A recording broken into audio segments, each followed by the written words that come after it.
Hello there guys and welcome back to the channel. So today we are gonna talk about the upcoming Battleground season and more specifically about the victory track meta, which is effectively going to be just about the same as the weeks 1 and 2 meta. First I'm going to break it down and then I am going to give some of my potential MVPs and also largely the champions that I have used myself and tested in the off season. Obviously, there will be other champions that, will also do great. In fact, just about any Mystic champion that does great. And there is more to be revealed through competitive play. But let's bring it together. So buff number 1 is Sorcerer Striker. Whenever a Mystic attacker activates Striker, they steal 30% of the defender's max power. While a Mystic Striker is active, the defender cannot gain power from being struck. So this is very OP, because you do get still a lot of power, and with Mystic Champions, when you get spam some more special attacks, quite crazy. And then we have Feat of Energy. When the attacker reaches 1 bar of power, the defender gains a power gain buff, granting 100% of bar power over 4 seconds. This is also extremely crucial, because the key aspect here is number 1, it is a buff, so it can be nullified by a Mystic Champion, it can be neutralized, and then obviously you can also reverse it with Wither and Petrify. But also another significant thing that you need to keep in mind, this only works when you reach 1 bar of power. So when you reach 2 or 3 bars of power, they do not gain this power gain. That is something that is a very crucial detail, especially when you're using Mystic Champions and perhaps expecting to nullify that power gain buff, and it never comes when you reach the 2 bars of power. So then we have Inevitable Power efficiency. For each buff the defender has gained, they receive a power charge. Upon hitting 8 charges, they gain power efficiency passive for 7 seconds. During this time, all buffs on the defender cannot be nullified or staggered. Now, this is something to keep in mind, but in my experience, even if you are using the nullify reliant champions, then you can just kind of wait it out. There will be times here and there when you wish you could nullify something that you can't, but often you kind of can save yourself from that. And perhaps most importantly, it's the fact that you can just wait out. So you can use Kushala, for instance, fairly safely. Typically in this meta with Kushala, you just drop the level 1, nullify a few buffs, and then reach your level 2. In that time, they have this power efficiency, for instance. You can't nullify anything, but then you drop level 1 after it expires again. So you can play around it, because it's not a permanent type thing. Let's move on to Free Spirited. The attacker's spirit gain rate is increased by 50%. It's also quite important for you to restock on the highest level of attackers, because obviously the higher star and rank attackers do fill their spirit meter quicker, and therefore they will interact with this node even more potently. So you do want to make sure that you use the highest star level strikers here, but that effectively helps you just stacking in more combos there, and it enables a few interesting interactions for longer, like stun loop chains, for instance. And obviously, Mystics and the Power Steal can go quite derpy. Then obviously we have health and attack boost and the Dauntless as always. In Gladiator Circuit, there's also going to be this feat of Indestructible 2, where if you reach 2 bars of power, they will gain an indestructible buff for 5 seconds, which again is going to be a buff. You can nullify it, you can stagger it, can deal with it, but it will change the game's played. Unfortunately, we have not had a chance to test this out yet. So far, we're going to go over the potential MVPs here. So in Science class, Spider-Ham is an ace champion in this meta, because you get your power stings going, you get past bar of power, at that point you activate level 1. They are going to be gaining that power gain buff and push themselves into 2 bars of power. At which point you very carefully stack in a few more power stings and you just watch them explode, because your spider nonsense ramps up quicker and you get reapply a bunch of them, and it's just a good time overall. Additionally, he's a quite decent attacker if opponent doesn't have a good defender, so he's just about always a fairly safe draft.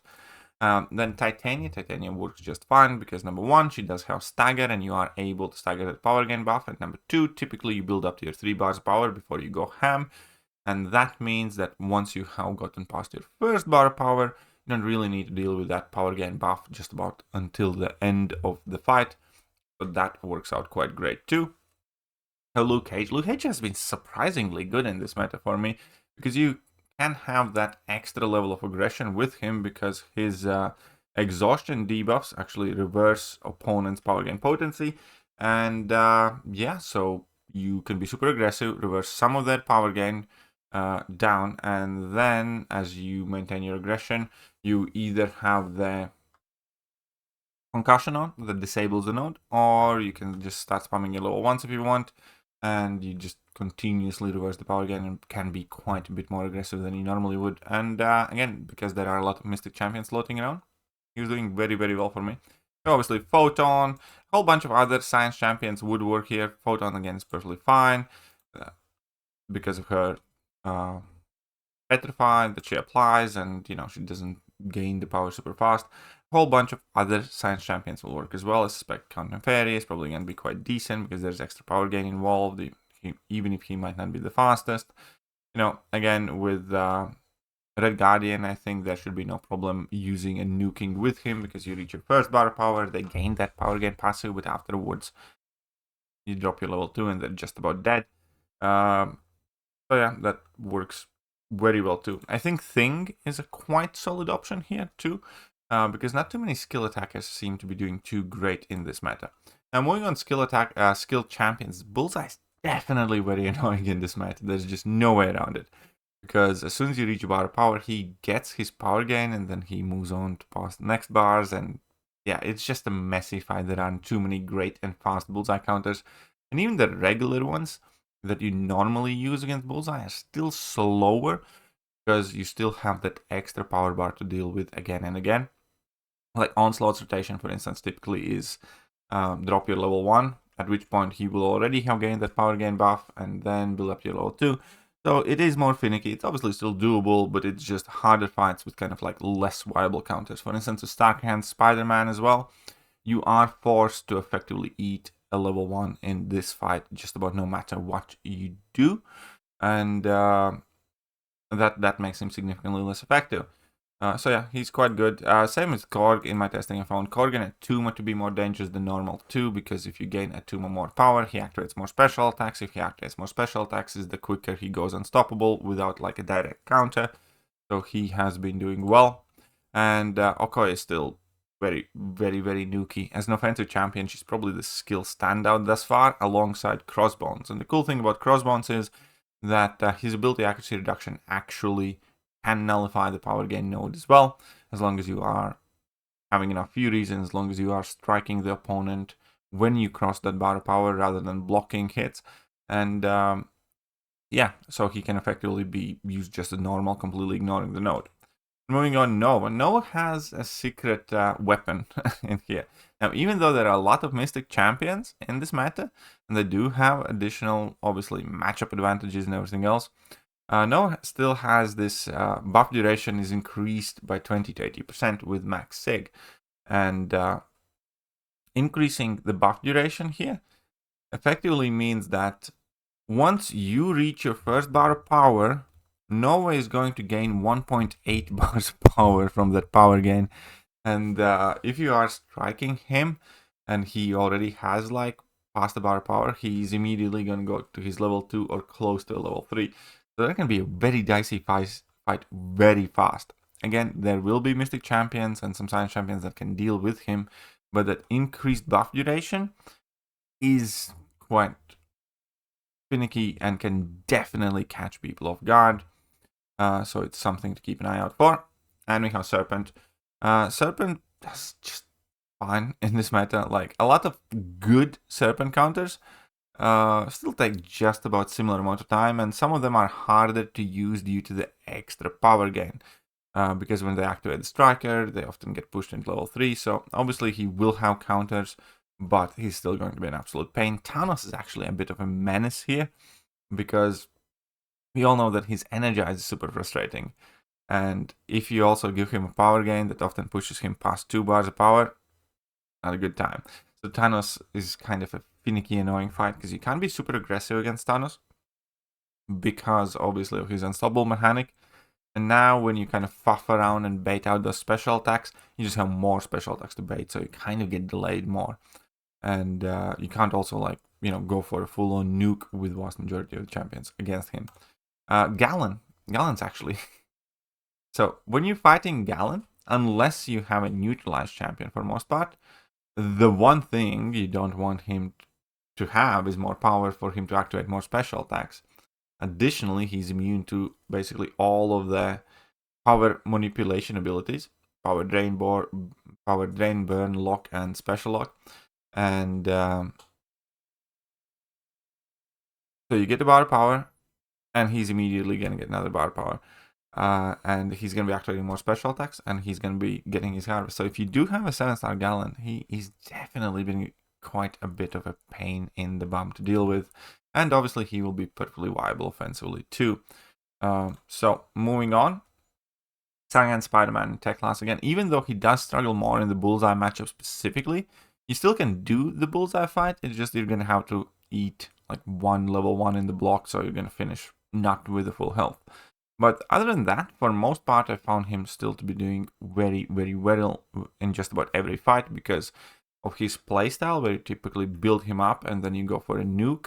And nothing really changes. You can still either nuke the opponent down completely, or you just have to bait out an extra special attack. So because of the nature of his ramp up and gameplay, he's one of the more effective champions, even with all the added power gain. Red Skull does perfectly fine as well. He has power control in his kit, and he has fairly straightforward standard playstyle where you build up to 2 bars of power, at which point you will effectively have to deal with 1 extra power bar, and then afterwards you effectively go for the kill. So his playstyle seems to be working fine. Warlock also has been very, very good thus far. Shocker, here is the kind of high note on Shocker though. He does the best if you do have him at a relatively high sig. And the ideal way to use Shocker here is make sure that you do not drop below a bar of power by the time you use your level 1. As in, like, you use your level 1, but if Shocker is high enough sig, you will still have more than 1 power bar left. And then you can just build up to your level 2 and, finish the job, and you'll effectively trigger the node only once in most of the fights. Zola is as annoying as ever, if not more so. So Zola is still a big problem. And then obviously the Mystic Champions. Tiger is great add. Tiger is significantly more useful, even as a 6-star than she normally would have been, because number 1, not only do you neutralize the opponent's power gain, so you have to basically never worry about it, but because of the Striker, you can kind of throw back-to-back level 2s. And because of the way level 2 does damage, with more raptures on the opponent, the more damage you get to do, it actually has a very, very significant increase in damage. The only annoying thing using Tiger obviously will be the chip damage and, whether the AI cooperates or not. But she is very good in this meta. Jaggy is quite crazy. Again, with Jaggy, you can go for level 2 and level 2 again. So you drop your level 2. Oh, and the cool thing is obviously you have stagger, so you can stagger the opponent, immediately get rid of that, fuel your Mystic Dispersion, build up 2 bars of power, drop the level 2, hold your block, let your opponent hit your block once, go for a full combo, activate Striker, drop another level 2, everything's dead. So Juggernaut's an absolute beast.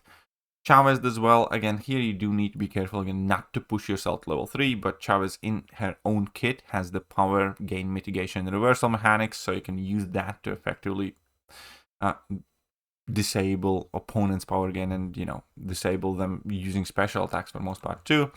Enchantress is significantly more annoying on defense in this meta than normal, because as soon as you reach a bar of power, again, that power gain, you don't want her to get more power, is basically what I'm saying.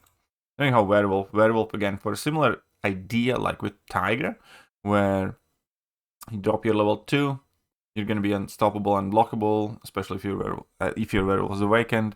And at that point, let your opponent hit your block once, punish them immediately through your unstoppable, go for a relic, go for another level 2, everything dies. So Wolfie has been doing very well.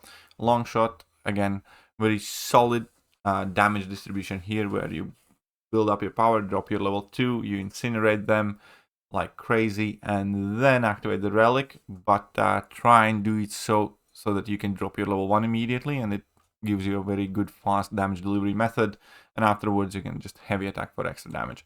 And Shatra has been my absolute MVP. Again, largely due to the relic interaction. So again, build up her with that level 1, level 2 rotation. She gains her power very, very fast. Her atrophy reduces the amount of power the opponent gains as well. and then go for Relic for a repeated special attack. Obviously, when it comes to Mystics, a ton of Mystics are going to do well. There are very few Mystics that would do worse than, normal because of the extra amount of power control that every Mystic has, and also power gain that you get from it.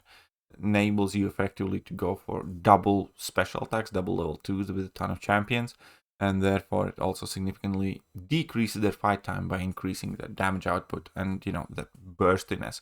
This is different, it is a new playstyle, you do need to get used to it. You need to get used to using your relics more frequently.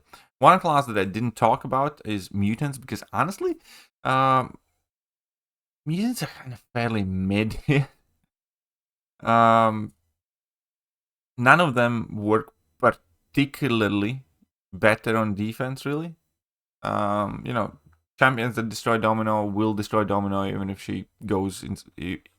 she gets 2 bars of power very early on, and then you just go for like a level 2 nuke with most of the champs. And Onslaught, again, be careful at the very beginning of the fight, and most of the champs that typically do well against Onslaught will still do well. You can still nuke him down with Starkey and whatnot. He's a bit more finicky to deal with, but that's about it. But it's kind of a range type of situation thing with Mutant class, where you, for most part, don't really care whether the Mutant throws level 1 or 2, or you want to push them to level 2. For instance, against Havoc, you prefer them to throw level 2 instead of level 1. You typically trying to push them to level 2. Against, Toad, again, you want level 2 over level 1. Against Dust, you want to push to level 2 instead of level 1. It's easier to punish. Against Bishop, everybody pushes Bishop to level 2, just so you don't use the level 1. And you kind of see the trend here, and that extra power gain that they get really doesn't deserve. Even Mr. Sinister, again, you want to typically avoid him throwing a bunch of level 1s, and you try to push him to level 2. Yeah, it might be a bit slower, but still. And for the most part, you're either going to have enough power control while like the Mystic champions or some of the techs that you use, or you kind of want them to throw level 2. And yeah, the Mutants by far were the weakest part of this meta thus far for me. Obviously, the offensive champions like Negasonic still can be used and be useful and do the fights fine, and the Dazzler, they do need to deal with that extra bar of power when attacking, so you need to be more careful. But Mutants are kind of in this meta. So, for the most part, the champions that I shouted out are also the ones that I do have currently in my deck. I will obviously be making alterations to my deck. I will make like my current deck video once the meta actually starts, and then once I actually finish the victory track climb, I'll post exactly the deck I used for that. But meanwhile, hope you guys enjoyed the video, found it useful, and I'll catch you guys soon. Bye-bye. Hello there guys, and welcome back to the channel. So we have all the information about the next